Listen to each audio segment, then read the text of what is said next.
হিমালয়ের কাছাকাছি হওয়ায় উত্তরের জেলা ঠাকুরগাঁওয়ে শীত শুরু হয় একটু আগে। এবছরও তার ব্যতিক্রম নয়। শীতের আগমনী বার্তা নিয়ে চারপাশ কুয়াশায় ঢাকা পড়তে শুরু করেছে, বইছে হিমেল হাওয়া। আবহাওয়া অফিস জানিয়েছে এ মাসে তাপমাত্রা আরও কমে শীতের প্রকোপ বাড়তে পারে। ঘাসের ডগায় ভোরের শিশির বিন্দু জানান দিচ্ছে ঋতু বদলের দিন এসেছে। প্রতি বছরের মতো এবারও অনেকটা আগে ভাগেই শীত শুরু হয়েছে উত্তরের জনপদ ঠাকুরগাঁয়ে। প্রায় প্রতিদিনই ঘন কুয়াশা আর হিমেল হাওয়ার প্রভাব পড়ছে জনজীবনে।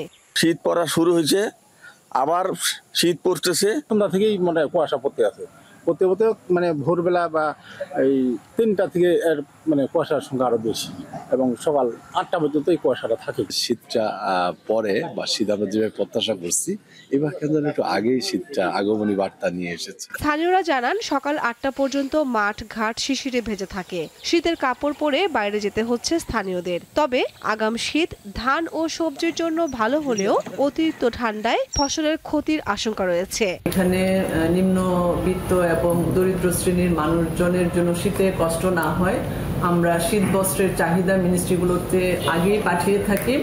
এছাড়াও জেলা পরিষদের ফান্ড থেকে আমরা এই শীত মোকাবেলার জন্য প্রয়োজনীয় প্রস্তুতি নিয়েছি। আবহাওয়া কেন্দ্রের তথ্য মতে চলতি মাসে শীত আরও বাড়বে, কারণ এরই মধ্যে উত্তরের এই জেলার তাপমাত্রা কমতে শুরু করেছে। কামরুন নাহার, দীপ্ত, বার্তা কক্ষ।